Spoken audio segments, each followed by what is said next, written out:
मुग्धा और उसकी सास के बीच पूरा समय सास के किसी न किसी काम को लेकर मतभेद चलते ही रहते हैं। बहू, ओ बहू, जरा चाय बना दे। मुग्धा चाय लेकर आती है। ये लीजिए, और कुछ चाहिए? अरे नहीं, बस चाय पीने का मन था। जाओ, तुम दूसरा काम करो। चाय पीने के थोड़ी देर बाद सास दोबारा मुग्धा को आवाज लगाती है।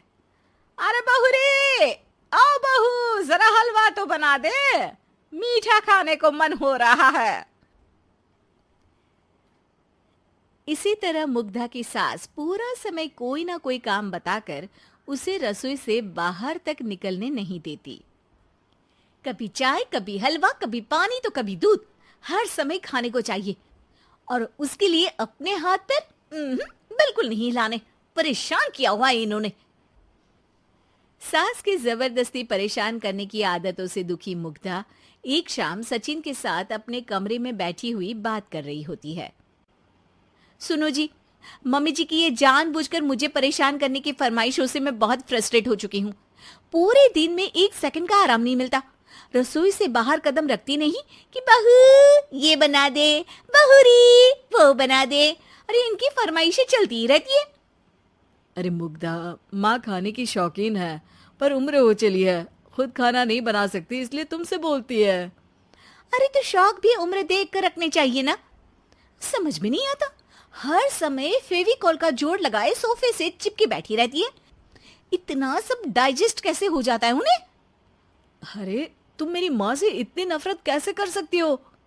मैं उनसे नफरत नहीं करती जी, बस परेशान हूँ। जहां मुग्धा अपने पति से ये सब बोल रही होती है, वहीं उसकी सास भी कमरे के बाहर दरवाजे से कान लगाए सारी बातें सुन रही होती है और अगली दोपहर रसोई में मुग्धा के पास जाती है।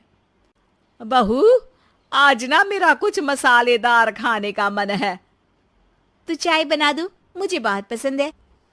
अरे ना, ऐसा कर लिट्टी चोखा बना ले। और हाँ, जितना मसाला बातों में मिलाकर पति को सुनाती हो ना, सब्जी में भी वैसे ही डाला करो, खाना स्वादिष्ट बनेगा।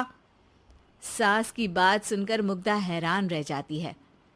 मतलब अब पूरा समय मुझ पर हुक्म चलाने के साथ बंद कमरे में हुई पति पत्नी की बीच की बातें भी सुनती है?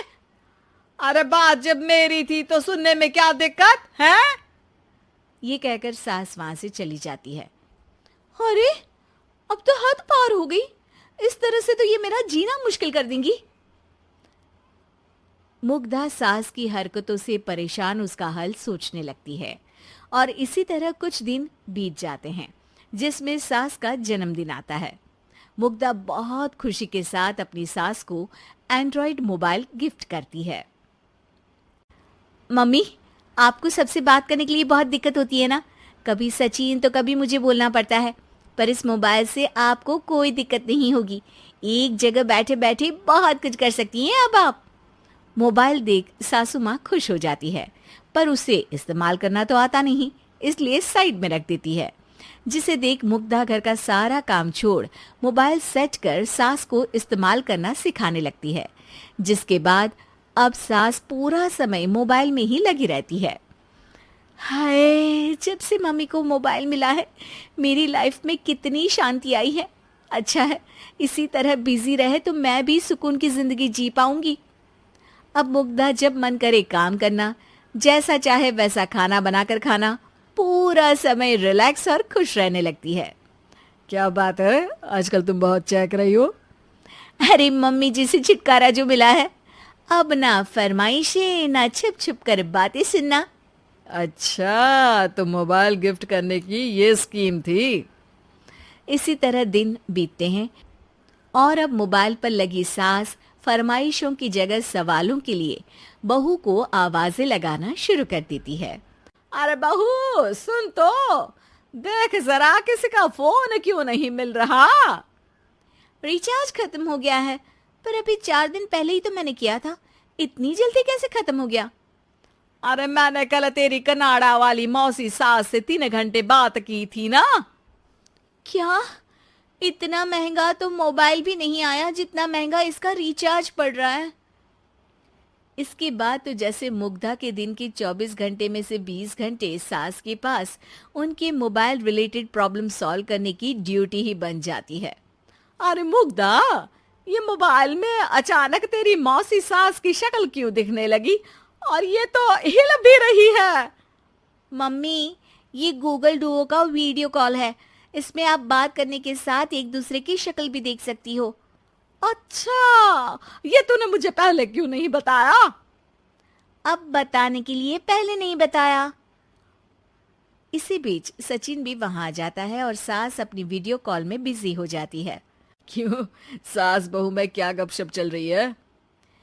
इसे गपशप नहीं, दिमाग का दही होना बोलते हैं। पर तुम तो मम्मी को मोबाइल देकर बहुत खुश थी, फिर क्या हुआ? हाँ, उसका सुकून भी कुछ ही दिन मिला। अब घर के टंटे खत्म हुए तो मोबाइल की टिंग टिंग शुरू हो गई। देखो भाई, कुछ पाने के लिए कुछ खोना तो पड़ता है। आखिर तुमने मोबाइल अपने फायदे के लिए ही तो दिया है, तो फिर सवालों के जवाब भी देने पड़ेंगे, क्योंकि जब तक उनके हाथ में ये फुंथरू रहेगा, तुम्हारी लाइफ में प्राइवेसी और सुकून रहेंगे। कहने का मतलब है अगर इससे प्यार बढ़े तो दाग अच्छे हैं। अरे मुझे पहले दिन से ही पता है मोबाइल किस मकसद से दिया गया है।